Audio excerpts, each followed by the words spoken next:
All right, everybody, welcome to today's video. Today we're going to talk a little bit about jQuery, and you'll see that this will be a relatively short video. Is that I'm going to leave a lot or give you a lot of resources that you can dig into to study jQuery a little bit more detail. But I'm just going to introduce it, give you a real simple example, and then allow you to kind of dig into it from here.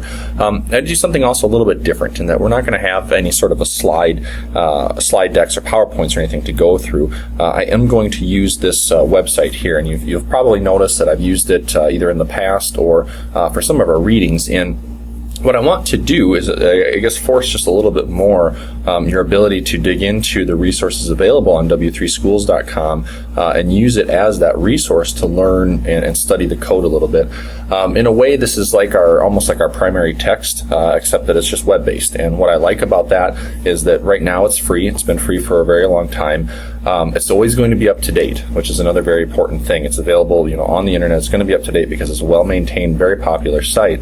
And what I additionally like is how they organize the concepts. And you can see that they hit a lot of the primary web development concepts, and then they organize it with not only tutorials. It's not only tutorial based, so it can read like an introduction to a concept, but it also provides very good documentation and organized in a pretty good format. All right, so I'm going to point or kind of use these as my slides for this one. I encourage you to go to this site as well and to spend some time, if you haven't yet, getting a little bit more familiar or comfortable with it as a resource to help you learn more of the web topics. Again, the other thing too, and one reason that I'm not going to spend a ton of time on the jQuery Ajax stuff is, well, one, you have all the resources you need right here to figure it out, and two, there's a bit of a movement right now in the developer community getting away from using jQuery all the time.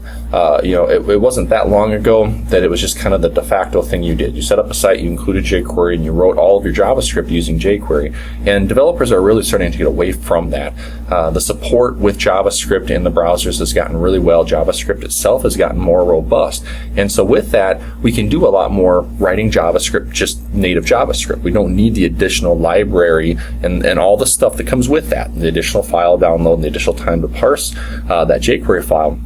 And so you'll see a lot of developers, not using jQuery, and you'll see movements out there that, where that's kind of their mission in life, is to not use jQuery and to help spread the word. So I'm going to leave that up to you to decide as you progress in your career. But just know that you don't have to include jQuery on everything. So again, we'll take a quick demo here. I'll look at some of the samples, and then we'll wrap it up. So we'll start off on this page, and I'll make sure to get this posted into our course reading. If I didn't, I'll just double check to make sure I did. First of all, understand that this is the jQuery Ajax methods page, and you can see here that there are a ton of Ajax methods that we can work or run available in the jQuery library. We're only going to take a look at one of them, and so just like anything else, part of understanding how to work in a particular language, in a particular environment, is just knowing what's available, figuring out those things that you don't know. And so take some time and just run through this page, read the functions, and read the description. Don't click on every single one of them and spend an entire 2 hours trying to figure out what all of these do. But do spend a little bit of time just getting some general familiarization. Right? If you know that they have a JSON request method, then instead of parsing using a regular Ajax request, I might use the get JSON request, because it might provide me a benefit somehow.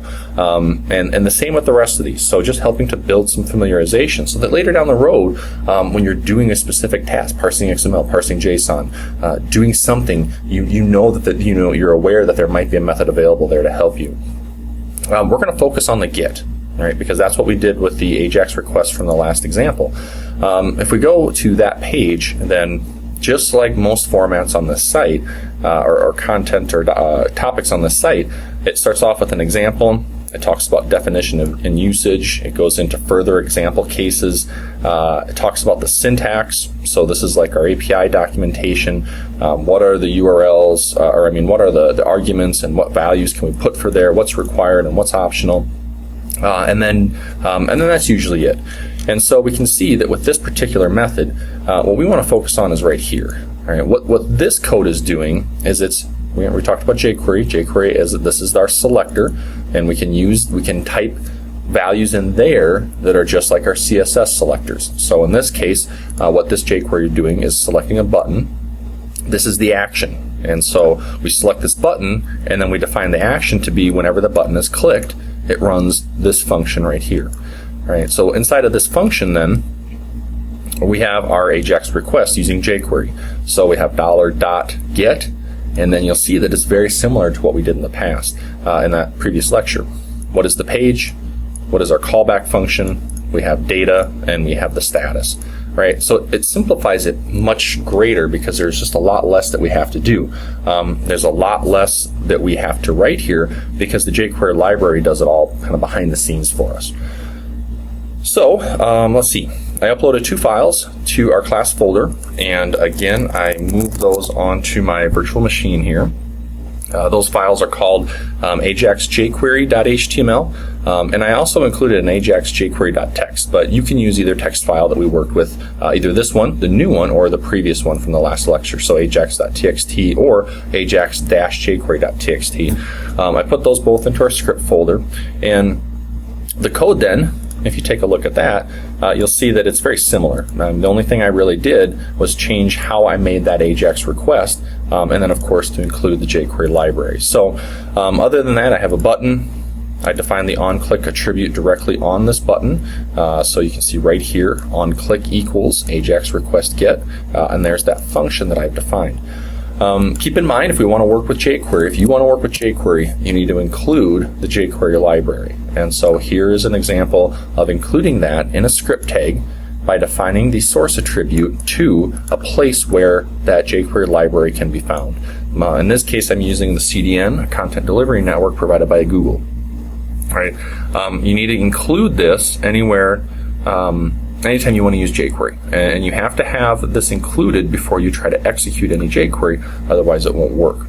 So let's see, that's the only real modification there. All right, so once we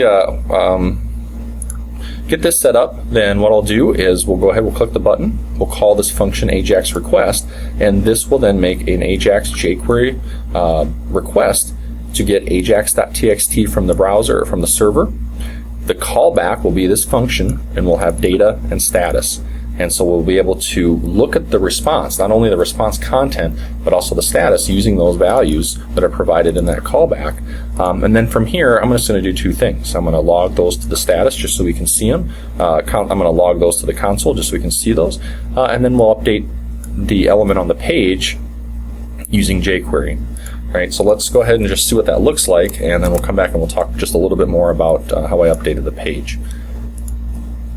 All right, so we'll go ahead and refresh, leaving the console open. You'll see there's no errors. There's our Ajax request. You can see that the content was uploaded on the page, so it looks like everything worked just as expected, as well as the output that I logged to the console itself. So there's the data, response from the server, CSC292, which is what I updated the page to be, just like we did in the previous lecture, and the status equals success. And so it simplifies our code a little bit, and that when we work with jQuery, that's a little less going on here, a little less that we have to read. All right, how I updated the DOM, how I updated that page with the response text, we saw that the data is the response. That is whatever was in that file in this case. And so we can use jQuery to update just as well. This is a similar statement as saying document.getElement by ID response.innerHTML equals data. Right? This right here is an identical statement to this.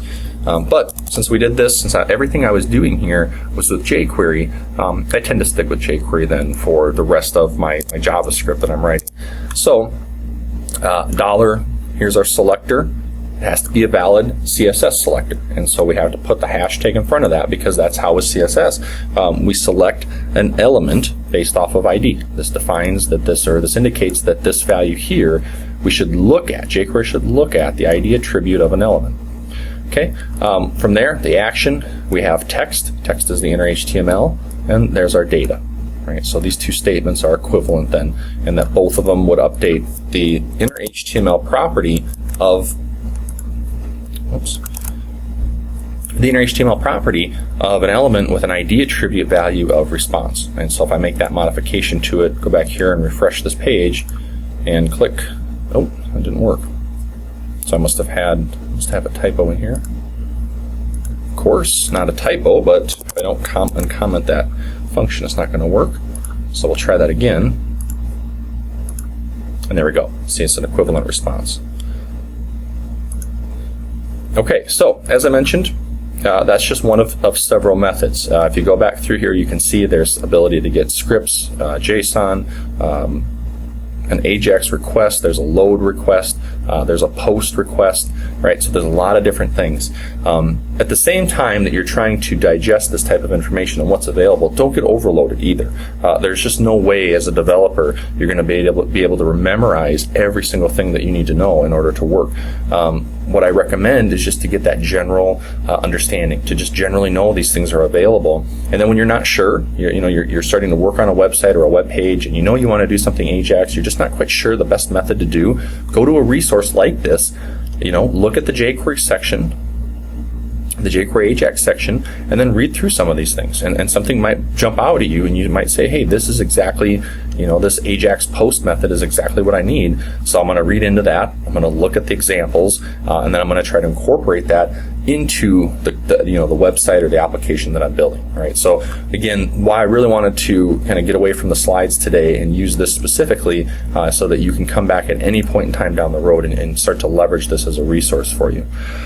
All right, so as I mentioned previously, or as promised, relatively short, just a simple introduction to jQuery. Moving forward, however you prefer to do your Ajax requests, if I require it in any lab, that's up to you. If you want to use jQuery, use it. If you want to use just straight up JavaScript, that's fine as well. I'll leave that up to you. So if you have any questions, please let me know. Otherwise, I'll see you guys in the next video. Thanks.